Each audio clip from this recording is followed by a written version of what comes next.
Director of Liturgy and Music for the Poor Handmaids of Jesus Christ, and we are in the Ancilla Domini Chapel here at the Mother House for the Poor Handmaids in their North American province. And this is our new Taylor & Booty organ builder Opus 83 pipe organ.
We began this process about 4 years ago when our original pipe organ, a 1923 Louis Van Dinter, was beginning to show signs of failure.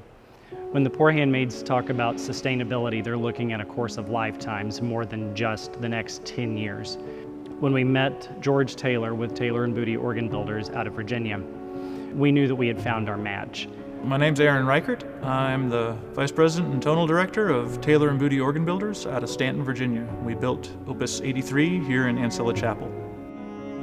My favorite thing about this organ is not actually the organ itself, it's the room, and the way the voices of the organ engage the room is really magnificent. It makes the whole instrument sing with a much more beautiful and mysterious and majestic sort of presence.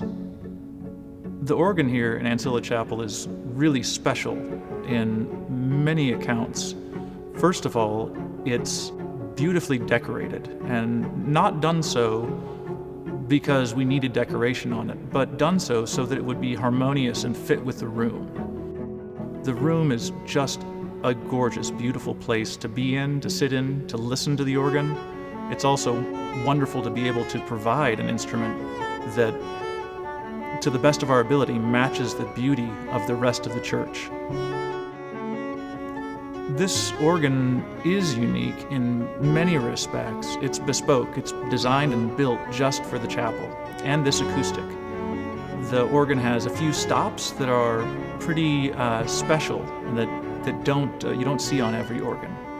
The Fagot 32-foot, which is bassoon 32 in German, is a very sweet and gentle but profoundly enveloping sound that's quiet and undergirds the whole organ at a very low pitch, down to 16 cycles per second. It's not unique in the world, but certainly is one thing that's fabulous that this instrument can offer, not to just the sisters and Ancilla Chapel, the visitors, but the wider community, anyone who comes here. In 2019, when we signed the contract with Taylor & Booty, the old organ was here for another year or so before it was dismantled, and the sisters donated the pipes to another organ builder. There's a parish out in Arizona that didn't have a lot of resources, but could use those pipes to help build a new organ for their space. So in a way, that organ is still living on in a different form. So the organ, building it, went in stages in our workshop. And so you can see from the part that is wider, that carries the facade pipes up, was set all together on the floor and built before finish went on everything, and then was disassembled, finished, and reassembled all back together. Many parts of the organ came apart and back together lots of times in the workshop. All necessary for a instrument that's quite tall and didn't quite fit in our workshop, so it was never set up all together until it was here on site.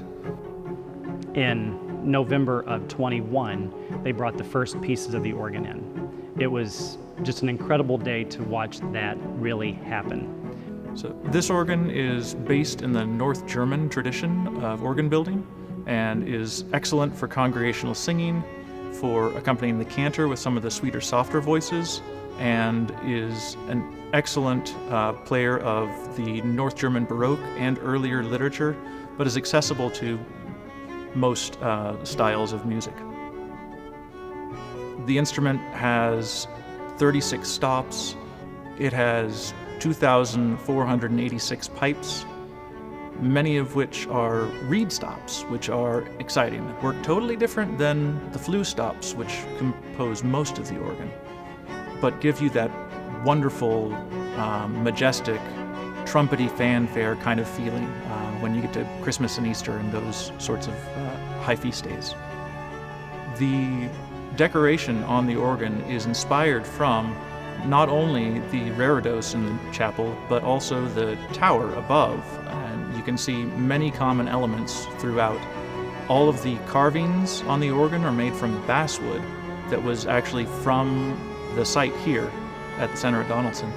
The lumber was taken to our sawmill in Stanton and processed, milled, turned into carvings, all the voids cut out, all of the carving done by hand, stained, glazed, and put into the organ as you see there now. One of the connections from the literal land here to the organ in the chapel.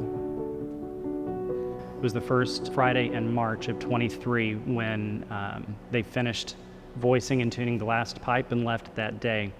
And being able to play this for a service, we were inching into the Lenten season in our church year. So music was still subdued, but by the time Easter came, we were able to really open up, and it's like the air was finally filling the space again.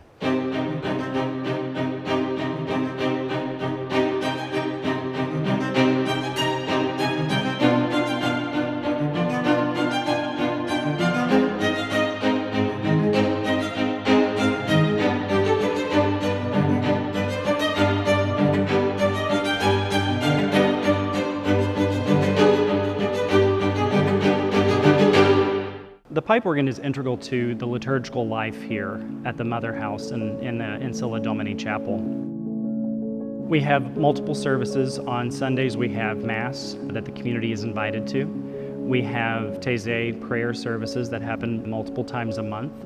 The sisters have community meetings here. Our retreatants use the space that come here to Lindenwood Conference and Retreat Center. And we hold several recitals throughout the year and different musical concerts. All of these things are free and open to the public. We want to keep all of the musical experiences here free because we never want the cost of something to be an obstacle for someone to come and enjoy this. During our liturgical celebrations, whatever that may be, the pipe organ is so important because it breathes. The air flows through it.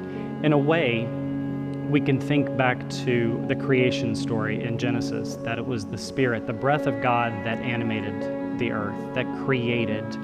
And in that way, we can think about that. We can take ourselves into that narrative of God's creation when hearing the air pour through the pipes. We truly believe that in an atmosphere like this, hearing music coming forth from a beautiful instrument by a talented performer creates a sense of transcendence. It can really take someone out of themselves and let them experience something greater, something bigger, whatever that may be, whatever name they may use for that. The organ sustains and stabilizes our own singing. It gives us confidence to sing with it. And through our own air, we're again remembering that moment, that Spirit, the breath of God flowing through us.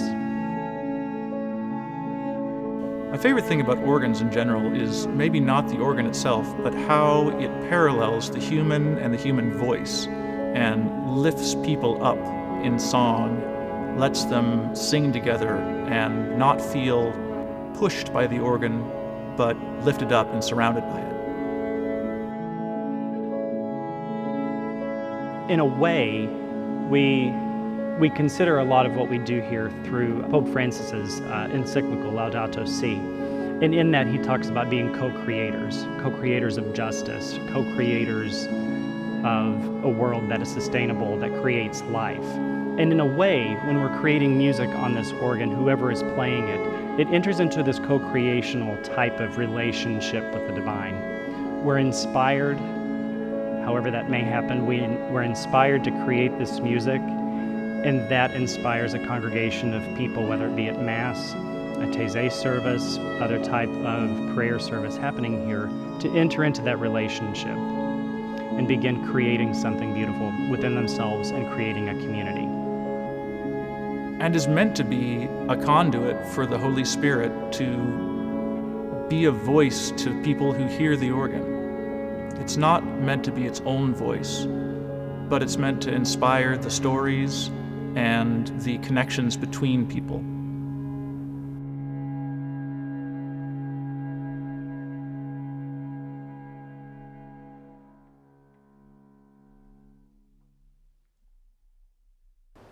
What's so wonderful about an organ, you'll look at it and see a keyboard, much like a piano, but you'll see there's a couple. Some organs have more. We have a full pedal board for the feet to play along. And it's almost like a one-person orchestra. We have everything from our lowest sounds on the pedal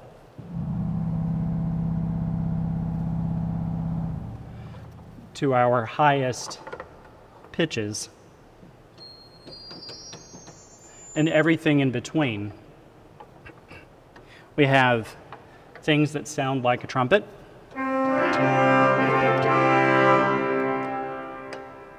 beautiful flute stops. We have what we call principals or octaves that give us that kind of stereotypical organ sound. And depending on what you're playing, if it's a hymn or a congregational song, the feet are supporting, or if you think of a choir, that's your bass kind of sound going up to your soprano. When you're playing certain literature, also all of these things controlling different sounds, and about as technologically advanced the organ is, this organ is memory settings. I have memory pistons here to where I can set certain combinations to make it a little easier for service playing. However, if the electricity were to go out, this organ can be foot pumped, so it can still work without electricity. So, in certain parts of the organ repertoire, the feet can be completely independent of what the hands are doing.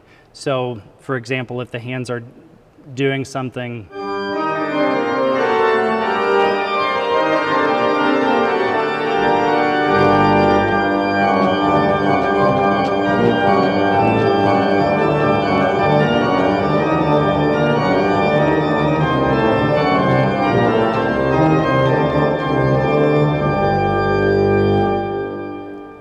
so in that way, the hands and the feet can trade off, and they can play with each other a little bit with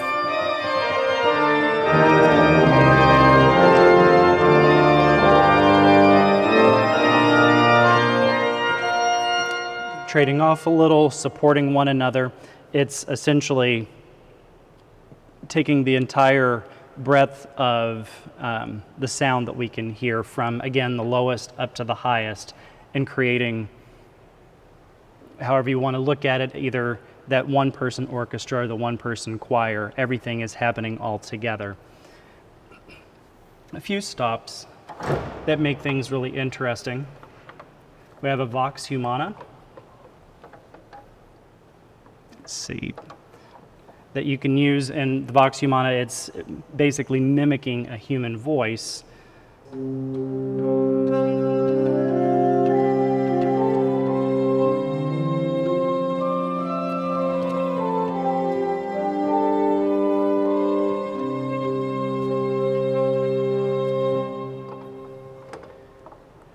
And then a neat part of the organ is the cymbal stern. At the very top of the organ, you'll see a star, and it's gilded in gold. And when that star turns, you'll start to hear bells.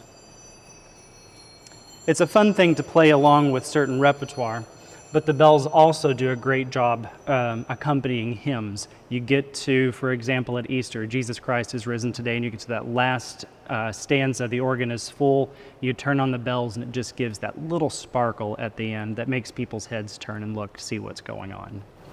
A lot of organists and music directors will go their entire career without being a part. They may go into a church that has a new pipe organ.